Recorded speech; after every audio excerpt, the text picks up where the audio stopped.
Ok, pues continuando, decíamos entonces que había ciertas formalidades que tendrían que ser exigidas en todo el procedimiento ante Sanedrín. Estas exigencias las daba, de acuerdo a la ley hebrea, el Altísimo. Y entonces tendría que suponerse que tendrían que ubicar debidamente que no hubiera solamente un procedimiento que fuera inoficioso o inoperante.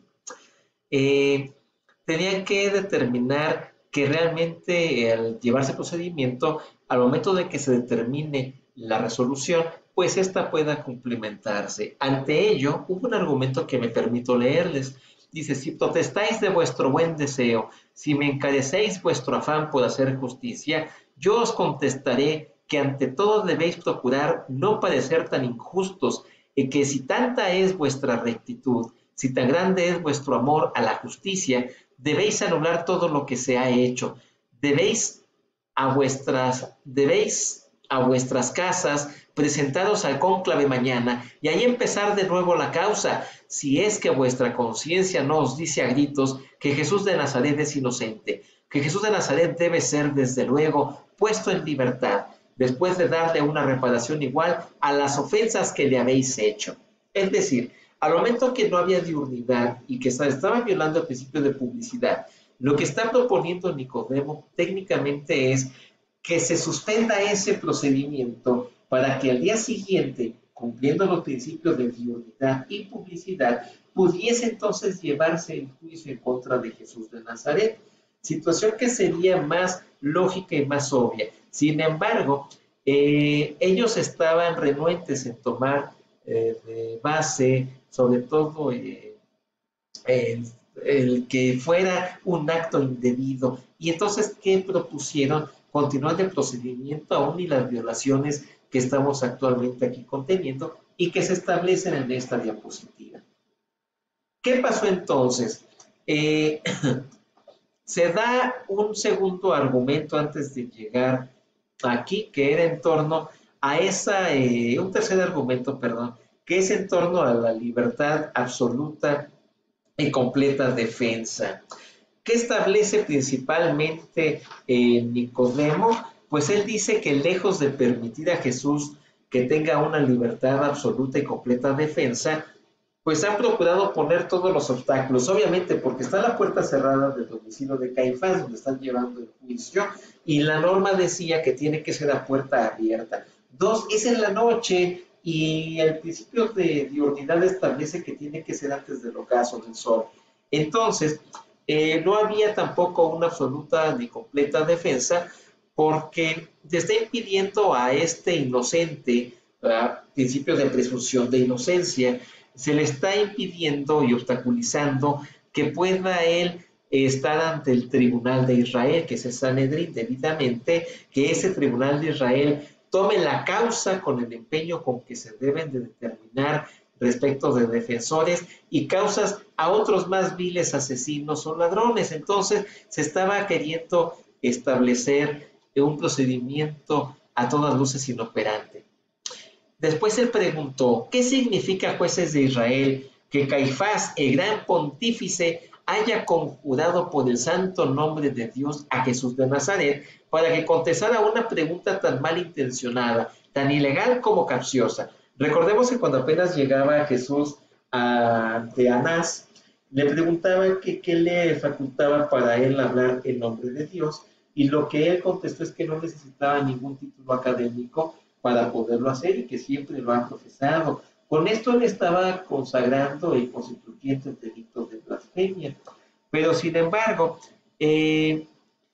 empezó él a argumentar Nicodemo que se estaba estableciendo contra Jesús de Nazaret una jurisprudencia particular que llamó jurisprudencia de venganza, porque él decía que no había ningún acto procesal que permitiera ese juicio, no había tampoco ninguna tendencia de la autoridad para suspender y continuar en las horas que marca la diurnidad y la publicidad, y por tanto la violación sí estaba siendo muy precisa, muy contundente, para que el juicio no pueda pronunciar una resolución, y menos que sea condenatoria. La primera garantía entonces de la ley del acusado es la obligación de examinar a los acusadores dentro en el pueblo, delante del pueblo, de forma pública. Situación pues que le es privada a Jesús. Al momento de que se lleva la acusación, Jesús no fue estableciéndose dentro del principio de publicidad. Entonces, los acusadores, al momento de que hacer una pregunta tan capciosa por Anás y que no había quien estableciera si es legítima o no la causa legal de procedimiento, pues podíamos establecer que contra Jesús de Nazaret efectivamente había un acto de venganza lejos de un acto procesal. Eh, ¿Qué decía la sentencia? La sentencia establece primeramente la muerte por crucifixión por el delito de blasfemia. Era lo que principalmente establecía. Les debo mencionar primeramente que lo quieren condenar a crucifixión. Sin embargo, la blasfemia es un delito religioso que el derecho romano no establecía. ¿Qué es lo que hacen? Que precisamente Sanedrín, para poder puntualizar la crucifixión como pena, que no estaba establecida en el derecho hebreo, tampoco como pena de muerte. El derecho hebreo lo que preveía era la lapidación.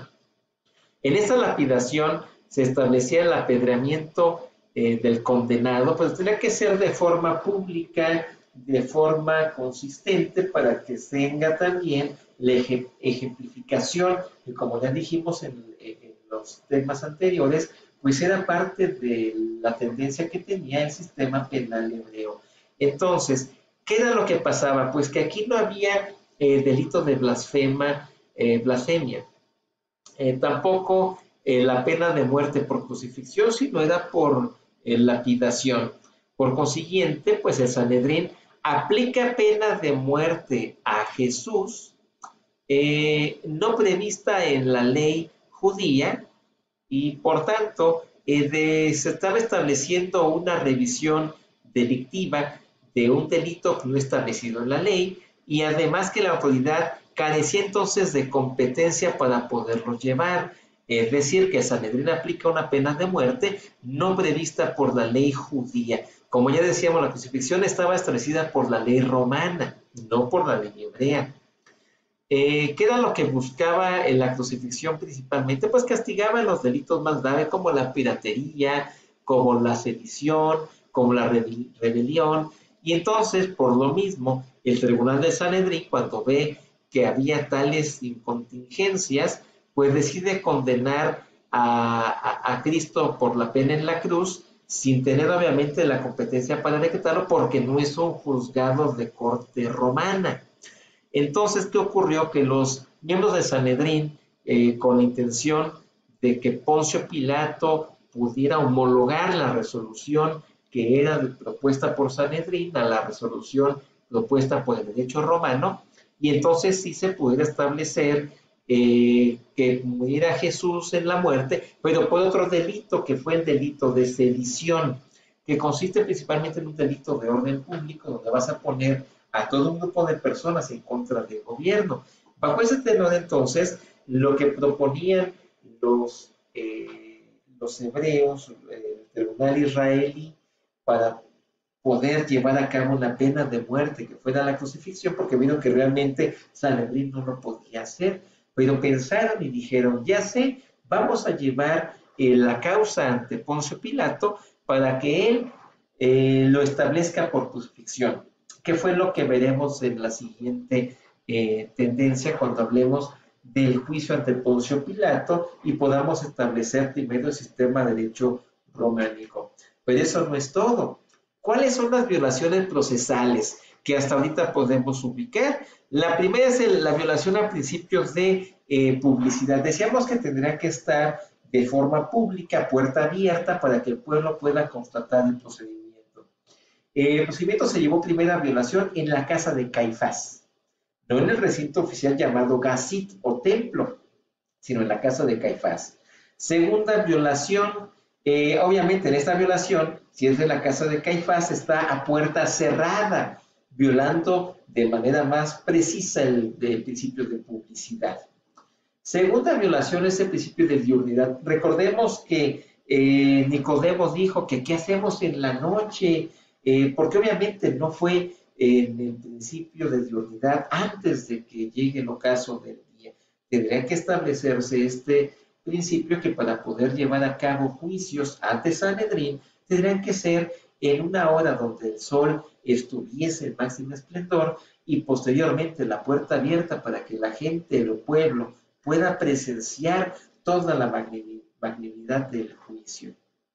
Principio de libertad defensiva. A Cristo no se le dio oportunidad de presentar testigos. José de Arimatea acompañó a Jesús de Nazaret porque él iba a fungir como un testigo, estableciendo que lo que había hecho Jesús jamás había sido en contra ni de la norma hebrea, tampoco de los usos y costumbres antiguos del derecho hebreo, sino por el contrario, él solamente estaba proponiendo la ayuda a tu prójimo. Esto lo encontramos en Mateo 26, el juicio de Sanedrín, pero aquí les quise poner más técnico jurídico el asunto.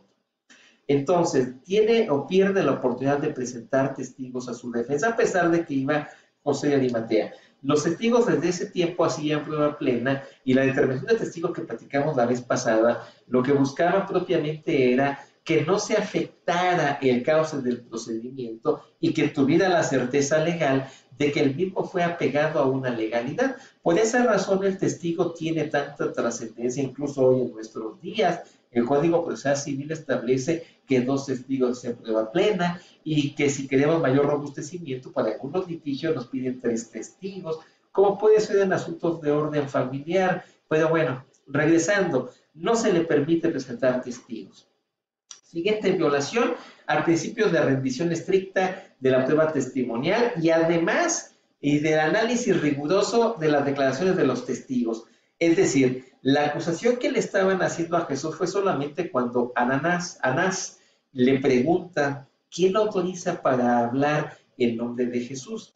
Y esa simple testimonial es la que determinan como parte robustecedora de la acusación en contra de Jesús y someterlo a un juicio cuya condena sería la muerte. Entonces, en esta violación, ¿qué es lo que pasó? No se toma en cuenta la declaración de los testigos que lo habían acusado y tampoco se funda en testigos que sean presenciales, son testigos falsos. En ese momento se le pregunta, en ese momento se establece la violación, en ese momento se entiende que queda robustecido el acto. Y para Sanedrín, en ese momento, para Caifás, pues ya estaba acreditado un delito.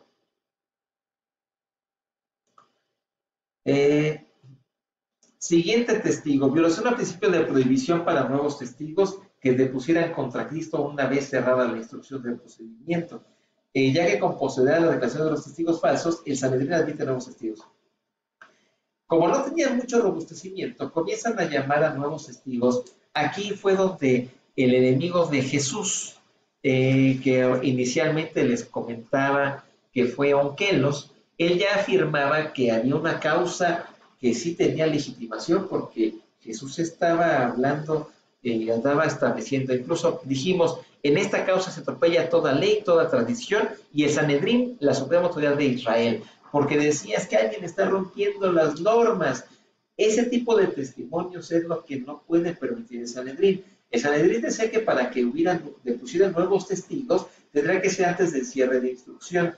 El cierre de instrucción es cuando, una vez desahogados los temas testimoniales, antes de que se desahoguen los testimonios, antes de que lleguen los alegatos, se emite el acuerdo de cierre de instrucción, donde ya no se puede ofertar ningún medio de prueba, situación que no acontece en este procedimiento, porque obviamente se le impide que existan sus testigos de Jesús, pero los testigos nuevos y los que sí estaban acusando son establecidos por Sanedrín para admitirse y para desahogarse debidamente, estableciendo una responsabilidad y supuestamente un acreditamiento a cargo de Jesús, porque se establecía que efectivamente estaba determinados en contra de la ley y en contra de las costumbres y buenos usos antiguos.